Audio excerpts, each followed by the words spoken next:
Have you ever left a Zoom call or a coffee chat just feeling like something was maybe off? Maybe you guys just didn't click, or you never heard from the person again? If so, you might be making one of these common one-on-one networking mistakes. But don't worry, we're gonna fix it. Today we are talking about the biggest mistakes people make when networking one-on-one, whether that is online with something like a Zoom call, or if it's in person over coffee, a lunch, a drink, etc. Oh, and I will be spilling the tea on one conversation in particular I had that left me jaw on the floor as I clicked end. So if you've ever worried that you're saying the wrong thing, oversharing, or struggling with follow-ups, this one's for you. Let's dive in. Welcome to the Creating Opportunities podcast. This is a place where we help smart, ambitious professionals create better relationships for success. And why? Because people matter. They're messy, but they make life better and they matter. And I am your host, Cassandra. I am a speaker, trainer, an iced coffee lover. It's important you know that. And I am here to help you make deeper connections. So let's get into it. Mistake number one when having a one-on-one with someone, making it all about you. Have you ever been on a call where someone talks endlessly about their own projects, their own work, or achievements without asking a single thing about you? Oftentimes, for a lot of us, we walk away when this happens going, that felt like a coaching call. I actually had a LinkedIn client the other day who was asking about an in-person coffee that she had with someone where she said, honestly, I felt like I just gave away a free coaching call and not that we got to know each other. And I have been in the same. In fact, there is one time in particular that happened this last year that just, I got off the call shocked. During the call, I had this moment of like rising above myself and going, is this really happening? So it was somebody I had met at an event, and I did say at the event, like, hey, if, she was earlier on in her own becoming a coach experience, but I said, well, if you need like help on any of that, I'd be happy to chat with you, but like we should talk and learn more about each other. We could help each other. And so there was an offer of some advice, but also get to know each other. So it took a while to get on the call, but once we finally had it, it was all about her from start to finish. From the moment we both got on and both had our dogs on the call, it was about her. She did at least ask what my dog's name was. That's the one thing I'll tell you she asked about me, what my dog's name was. And then it was all about her, from her own lifestyle situation, where she works, etc., to then everything was me having to ask a question to her, like, well, tell me more about what you're doing for work. And she tells me about it. And then I can't help but go, okay, well, you might want to consider this or consider that. So I willingly gave some advice, but then I would wait. I would stop talking after that and see, okay, is she now going to bounce the ball back and ask me something? And so I would sit there and we just stared at each other on Zoom awkwardly for, a couple seconds before I'd go, oh, I guess it's on me to ask another question. So I'd say, well, I know you went to this event. How did that go? And she'd tell me all about it and what she learned and blah, blah, blah. And I'd say, oh, that's really interesting. Yeah, so-and-so's really great at that, blah, blah, blah. And I would wait and I would pause and see, is she now gonna go, tell me more about what you do? No, it never happened. This is one of the reasons why I'm a big fan of like a 30-minute call or a 20-minute call, not an hour call with people, because at least it was only 30 minutes of my life and not an hour. But let me just say, it got so awkward in my head. I think she to this day thinks it was a wonderful call, that I kept waiting and she'd just stare at me until I asked something else. She asked me questions about what I thought about her and what I thought about her business, but she never once flipped the script and said, and now tell me about you, or tell me like what you're doing in your work or anything like that. Nothing. So it got so bad. Then in the last couple minutes I went, well, I know we're coming to time. I know we're wrapping up. Before we go, is there anything you want to ask me? Is there anything you want to know about me? I truly asked it because I just went, this is the weirdest. We said we were getting on a one-on-one call to get to know each other. You know nothing about me. So I say, do you want to know anything about me? And she goes, no. What? No, I think you've pretty much summed it up for me. You've given me a lot of good feedback, and I really think I know what to do with my business, and I know the direction, and I know whatever. You know nothing about it. Was the weirdest. Talk about someone who is self-involved. Like, it was truly shocking to me how much this person thought, oh yeah, no, this was great. It was not great for me. So after that, I tried to wrap it up as fast as possible. I'm like, well, if I just threw it out there, since she didn't ask me anything, I went, if you do need a speaker for this or that, or if you're not you, but like her organization, please keep me in mind. Cause I'm like, I'm not gonna follow up after this. It was just super awkward. And please, I hope you understand as I'm sharing this, like, it didn't need to be all about me, but it also shouldn't have been all about her, right? That's the whole point of these one-on-one calls, is you should each get some time. So I will be very honest with this. There are times, especially with other business owners, where we will do these calls and it'll get very focused on one person for the first half, because someone will say something, right? Like if I got on a call with you and I went, well, tell me about your business, and you start telling me about it, I ask a follow-up question and, we start workshopping something, but 90% of people at some point go, oh wow, look at the time, it's been all about me, and go, well wait, tell me more about you. Like, we've talked about me enough. Tell me about you. What do you do in your work? I want to hear what you do as well. So it's not uncommon for it to lean one-sided for a while. The key is you make sure you bring it back to the other person as well. If you see that the first half is starting to talk all about you, make sure you take the moment to go, oh my gosh, look at the time.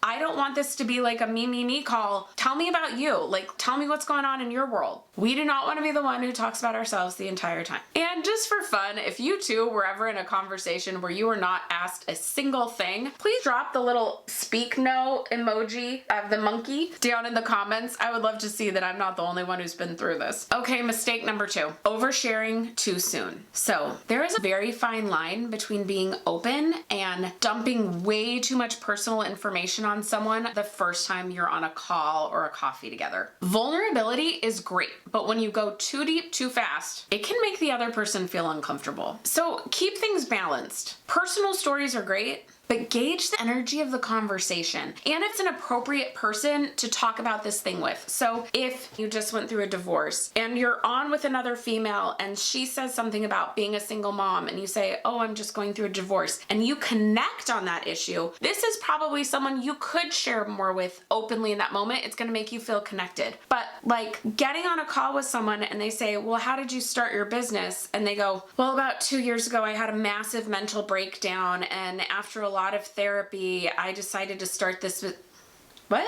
What are we talking about? That's probably not appropriate. I wasn't connected with you on mental issues, and now you're just sharing a bit too much with me that I don't need to know, or you don't need to know if it was me oversharing with you. And when I say mental breakdown, I don't mean like oh, I had a mental breakdown, I watched TV all weekend. I mean like I was hospitalized, like sharing something of like, I was hospitalized because of this mental breakdown and my health is finally stable. You're opening yourself up to judgment because this person doesn't know enough about you yet, right? There is an appropriate time and place in which to be that open, and a one-on-one call probably isn't it. It's honestly very similar to a first date. The networking analogies go with dating analogies all the time. You don't want to go on a first date and unload all your relational baggage. You want to put your best foot forward. So same thing in these instances. Be yourself. Maybe look for openings to connect if appropriate over something a bit more vulnerable, but overall, don't overshare. As the relationship develops, there might come a time where it is appropriate to share more, but that first one-on-one, it ain't it. Mistake number 3, treating this conversation like a sales pitch. I have friends who've come to me and said, oh my gosh, I thought I was doing a one-on-one get to know you coffee chat, and I get on the call and this girl starts sales pitching me. If you start asking questions like, what do you do in your business? What's your biggest pain point? If you could wave a magic wand, if someone busts out the wave a magic wand question, congratulations, you're now in a sales convo leading towards a pitch, not an actual get to know each other conversation. I kind of wonder if this is just some bad advice that's out there from some coach to say like, yeah, get on these one-on-ones and then ask these questions so that you can organically tell them about what you do. But it's like we all see through it and it's not organic. Be very transparent about what you're doing. If it says it's a consulting, a free consultation, something like that, we know we're working towards hearing about their offer. But if you say, I would love to have a virtual coffee with you, you're getting to know another person who might end up becoming your best referral lead if you would just get to know them and not not try and work down the list of questions that gets you to be able to say, have you ever considered this, and giving your pitch. Networking is always about connection first, and the one-on-one is to build rapport, not close a deal. So please be very clear about what a call is and don't bait and switch someone on that call. Now, there might be a time where you're talking with somebody and it seems natural to tell them like, hey, based off what you're saying, this is something I do. If you want to hear more about it, let me know. But like, you don't hit them with it there or work them through those sales questions. And if you're in the business realm of this, it doesn't mean that you can't trade info on what each person does, what their offers are, and what their ideal client, who their ideal client is, so you can refer to each other. That's totally fine. But please don't turn a one-on-one call into a sales call. Just focus on how you can get to know them and then how you can care for them after that call. And you're going to be in a much better mindset in those conversations. And honestly, they'll probably pay off to a lot more opportunities than if you just sales pitch them on the first call. Okay, mistake number 4. This one I can tell is definitely from some sort of bad coaching advice that's out there. Having too formalized an agenda. So there are, especially for service providers, I've noticed a pattern that there is definitely education out there that you should come with an agenda to the call. We don't want to waste anyone's time. You start off the call by saying, I want to be very mindful of our time. Here are the things I would love to cover. And you go through it. And even that honestly feels a little too rigid for me. I'm like, I just want to get to know you. Let's just chat like humans. But I get that people have been taught this. The problem is when they're taught this to the point that they cannot deviate from this agenda. That it's, okay, we're going to go through this call and I want to learn just more about your business and what you're up to and what problems I might be able to solve. And they're going down this list of questions. And it's great to have a list of questions in front of you that you can lean on when in a call with someone or at a coffee chat with someone, but you can't be this rigid with it. It makes it really uncomfortable. I got on one of these and all of a sudden it was like, it's not dissimilar to the sales pitch. Even though this person I know was doing it more for referrals, it felt like all of a sudden I'm in an interview. Like if he just said, hey, tell me about your business, would have been happy to chat. If he said, well, what's like who's like your great client? Who's the type of person you love working with? Great. But instead it was like, okay, and like taking notes. Okay, and who is your ideal client? Okay, now what is something you're looking to have help with? How could I be able to help you? There's a tone to it that's not a conversation. I all of a sudden am being stuck with this strict agenda and kind of interview format. And that was really uncomfortable. And I get it. I get that this mistake comes from really well-meaning intentions. You want to do it right. You've got this business that you are trying to take off the ground and you need to make referral partners and you want to make sure you do this right. Or job seekers can get this way about informational interviews and, okay, I've got to impress this person. I've got to ask great questions. And so I'm going to stick to this list of questions. It's very, very common. I totally get it that it's not being done on purpose, but you need to take that education that you got on how to have a call or how to do an informational interview and adapt it to your lifestyle, your personality, and just each conversation that you're having. If you're going down a checklist of questions like an interrogation, it doesn't feel natural for either person. When I was talking about networking in relation to career coaching, when we would talk about informational interviews, that's where you go to meet someone to ask them about their career, their title, how they got to where they are, right, etc., to learn more about a job. I would always tell people, you're gonna prep your questions ahead of time, and then you throw them out the window the second you get in the room. Now, you don't physically throw them out the window. You're gonna still have your notebook there. But if you sit down with someone and you start chatting, and after 3 minutes you find out you both were part of the same sorority or fraternity, or you grew up in the same hometown, or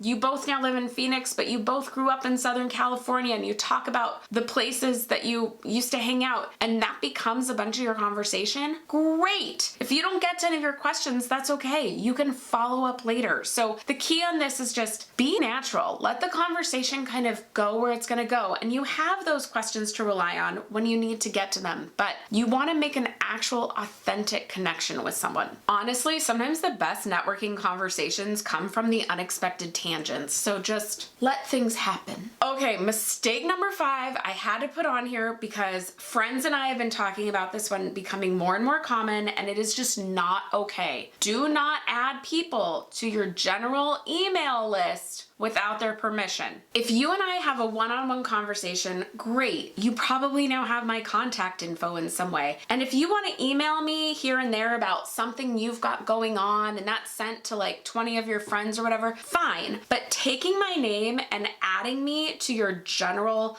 business newsletter or a sales sequence, that's not appropriate and it's actually illegal. I did not give you permission and neither did other people. So please don't do this. Please don't take anyone you've made a one-on-one with and automatically add them to your bulk email list. People who've met me and done one-on-ones with me do not go on my newsletter that comes out every Sunday unless they grabbed a freebie or something from me, like my connection messages guide, and said, yes, I want to be on the email list for getting this guide. Like, that's the trade. Great. But if we just have a one-on-one, I'm not putting you on that list. You're going on a list of people I've connected with that I can reconnect with you at different times, but that's it. What I would suggest doing instead of putting them on this big list is create a friends and family list or create a My Network list, and you only email that group at select times. Someone I met with, Nicole, she did a great job of this. She's a financial advisor.